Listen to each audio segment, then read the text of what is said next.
Oh, yeah, you can hear it. All right.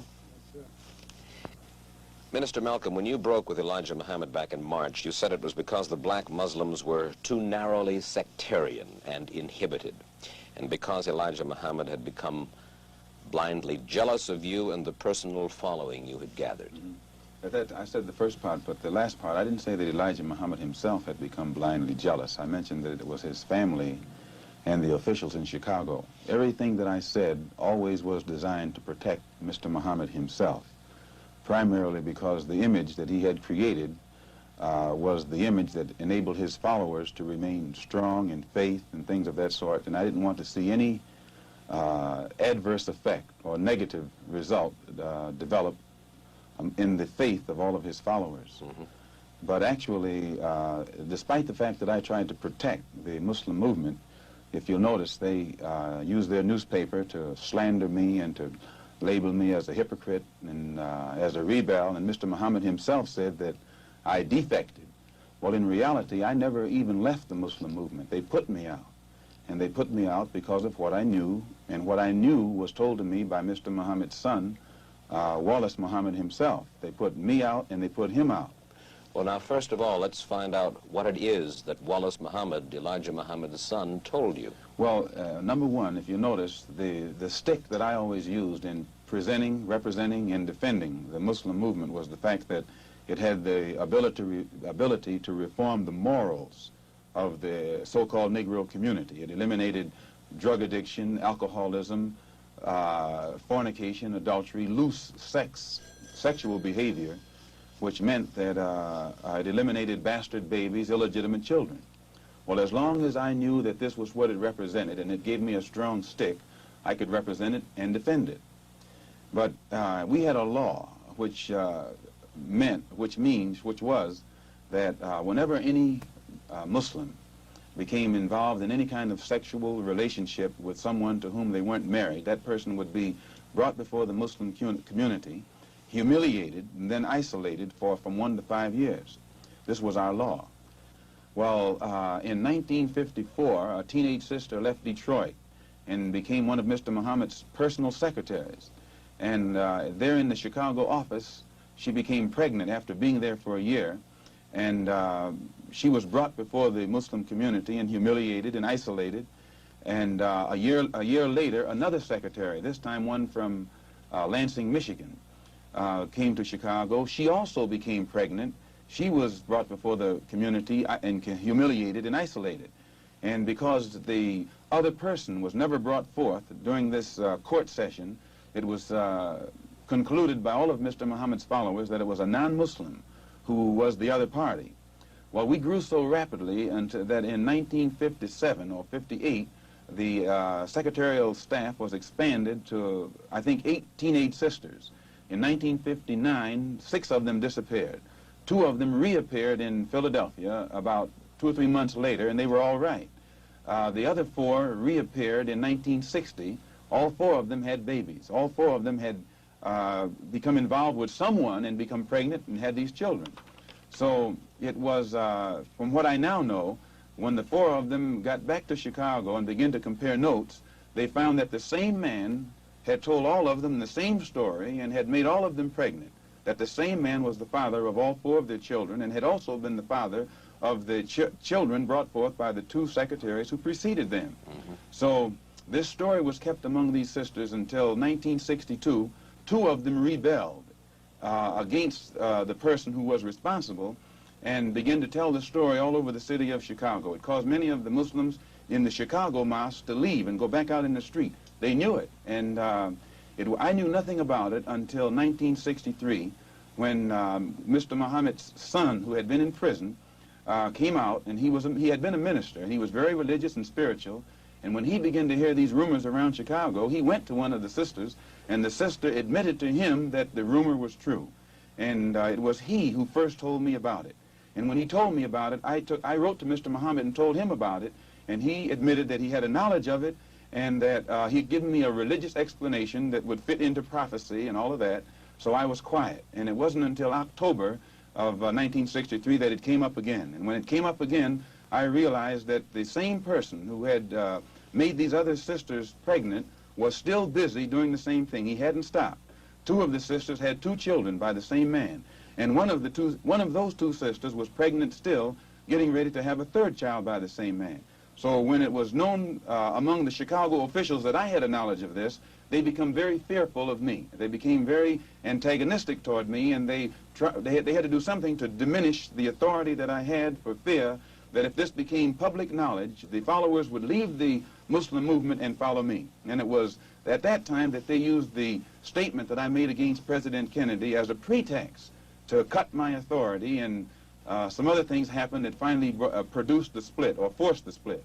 And when I made the split, the only reason that I didn't make this public knowledge was I knew the implications, and I felt that if the Muslims who were in the Nation of Islam knew it, that which enabled them to be so strongly religious and exercise moral discipline would be shattered, and it would cause all of them to go right back and start doing the things that they had been doing previously.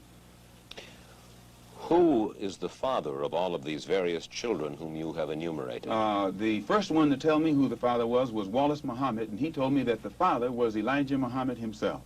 One of the sisters, he went to the home of one of the sisters, and when he walked in the door, she says, "I want to let you see something." And she showed him her child. She said, "Here's your brother, and your father is the father of this child." And then I questioned the sisters myself, because I was shook up. And they admitted to me that Elijah Muhammad was the father of their children. And I took it to him. And it was at that time he told me that he was Muhammad, the prophet, and that Muhammad had 9 wives. He also told me that he was David. He was the modern David, and that he was the modern Solomon, and that it was meant for him to fulfill today all of the things that they did back there. And how many of these illegitimate children did he father with the sisters? Well, he made 6 sisters pregnant. They all had children. 2 of those 6 had 2 children. One of those 2 is having a child right now. I am told that there is a 7th sister who is supposed to be in Mexico right now, and she's supposed to be having a child by him. For one thing, when you first separate from your wife, it's a physical separation, but it's not psychological. You still have feelings for her, and you protect her. But after the physical separation has taken place for a while, it becomes a psychological separation. It was the same way with me in the Muslim movement. When I first separated, it was a physical separation, but my feeling was still there. And it was only after my trip into the Muslim world and my pilgrimage to Mecca that I really was able to exercise the objective approach to it that enabled me to see that something had to be done to bring this to light. Otherwise, a whole lot of innocent people would be killed needlessly. Well, these revelations that you are now making about Elijah Muhammad, what effect should they have on his following? Well, I very much doubt that any of his followers who really are aware of what he has done would continue to follow him. He may try and justify it by saying that he's a Muslim, and that a Muslim has a right to these wives. If this were the case, these sisters should not have been humiliated. These sisters have been looked upon for the past 5 years, or 6 years, or 7 years as being guilty of having committed fornication. They have been debased. They have been degraded. I have heard him himself refer to them as having disgraced him. So if they were his wives, he should have given them a position of respect so that all of his followers would respect them, and that they would have the protection of his followers today. Well, do you feel that you then, perhaps, now should take over the leadership of the black Muslims? No, I have no desire to take over the leadership of the black Muslims, and I have never had that desire. But I do have this desire. I have a desire to see the Afro-American in this country get the human rights that are his due. I believe that the Islam religion is the best religion for our people because it creates unity, and it gives one dignity and racial confidence and all of these things that are necessary to make a complete human being. Are you not, perhaps, afraid of what might happen to you as a result of making these revelations? Oh, yes. I probably am a dead man already. What do you mean? Well, when you understand the makeup of the Muslim movement and the psychology of the Muslim movement, as long as if I myself, by having confidence in the leader of the Muslim movement, if someone came to me and I had no knowledge whatsoever of what had taken place, and they told me what I'm saying, I would kill them myself. The only thing that would prevent me from killing someone who made a statement like this, they would have to be able to let me know that it's true.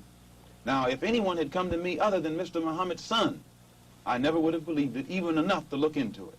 But I had been around him so closely, I had seen indications of the reality of it, but my religious sincerity made me block it out of my mind. Have you received threats on your life? Oh, yes. I first received threats on my life in December. In December. No, not in December, in January.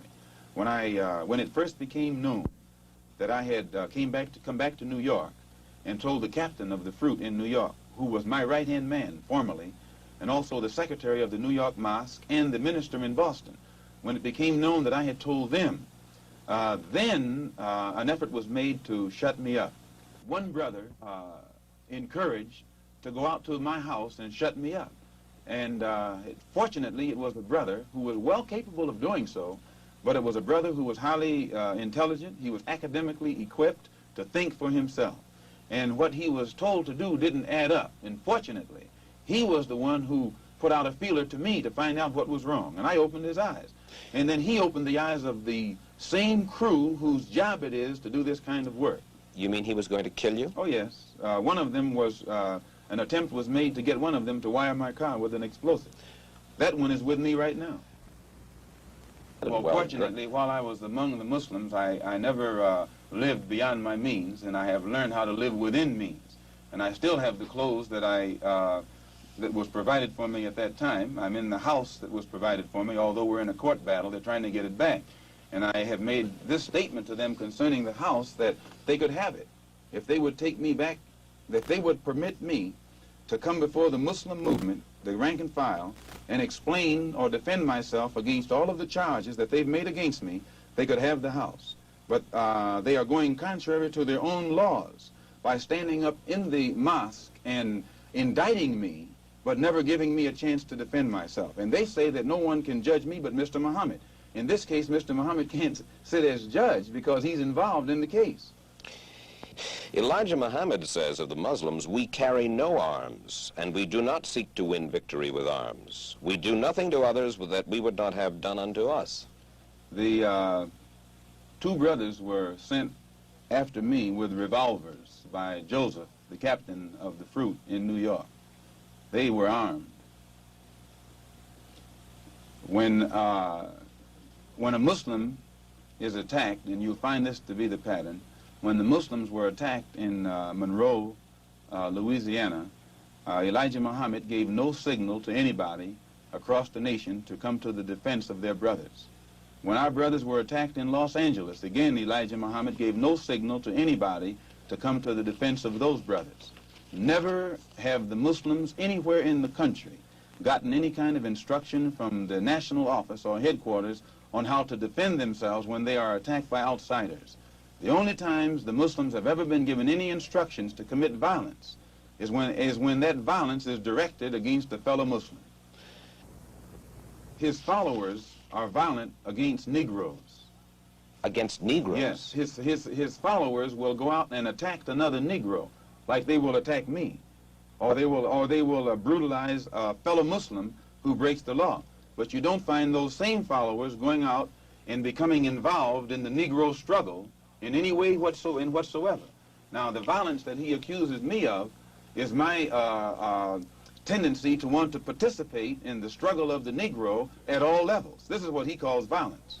One question before we go further with that. Has Wallace Muhammad left the black Muslims? Wallace Muhammad was put out of the Muslim movement right along with me. As far as you are concerned, you will accept the fealty, if you will, of any Negro anywhere under any conditions? You have to define fealty. You want them to give you their loyalty? Not me, their loyalty. I'm not seeking for the loyalty of any Negro, but I am seeking that for Negroes to learn how to be loyal to themselves. And when the Negro learns how to be loyal to himself, our problem is pretty well solved.